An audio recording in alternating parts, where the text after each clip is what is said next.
पहाड़ों के बीच एक रहस्यमयी जंगल था जिसे लोग दहकता वन कहते थे।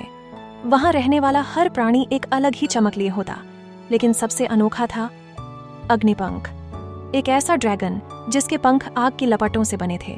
अग्निपंख कोई साधारण ड्रैगन नहीं था। वह न तो गांवों पर हमला करता, न ही खजाने का पहरा देता, बल्कि वह उन लोगों की मदद करता जो सच्चे दिल से उसकी सहायता मांगते। परंतु उसकी एक शर्त थी, जिसे भी उसकी मदद चाहिए उसे सच्चाई और साहस की परीक्षा पास करनी होती। एक दिन राजकुमारी अनाया अपने राज्य की सबसे कीमती चीज सूर्य रत्न चुराए जाने से दुखी थी। यह रत्न न केवल उनके महल को रोशन रखता था, बल्कि पूरे राज्य को ऊर्जा भी देता था। अनाया को पता चला कि यह रत्न अंधकार की गुफा में छिपा हुआ है, जहां कोई भी अकेले जाने की हिम्मत नहीं करता। राजकुमारी ने अग्निपंख को पुकारा। जैसे ही उसकी पुकार गूंजने लगी, जंगल में आग जैसी रोशनी फैल गई और अग्निपंख प्रकट हुआ। तुम्हें मेरी सहायता क्यों चाहिए?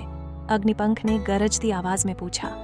मेरा राज्य अंधकार में डूब जाएगा अगर मैंने सूर्य रत्न वापस नहीं लाया, अनाया ने साहस से जवाब दिया।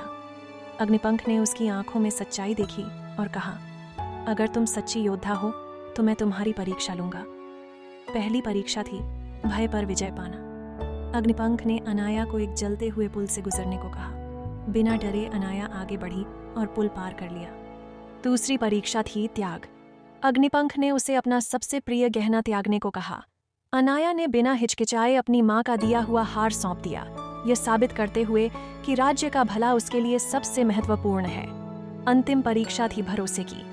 अग्निपंख ने अपनी लपटों से उसे चारों ओर घेर लिया और कहा, अगर तुम मुझ पर विश्वास करती हो तो आंखें बंद करो और बिना डरे आगे बढ़ो। अनाया ने आंखें बंद की और आगे बढ़ी।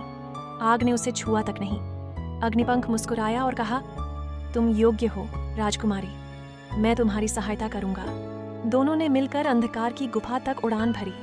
वहां एक शैतानी छाया सूर्य रत्न को अपनी शक्ति से ढक रही थी।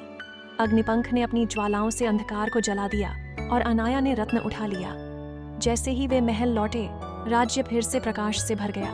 राजा ने अनाया और अग्निपंख का आभार जताया। तुम्हारी हिम्मत ने तुम्हें जीत दिलाई, अग्निपंख ने कहा, और फिर धधकते वन की ओर उड़ गया, किसी और की सहायता करने के लिए। तब से अग्निपंख की कहानियां सदियों तक सुनाई जाती रहीं, और जो भी सच्चे मन से उसे पुकारता, उसे अग्निपंख की मदद जरूर मिलती।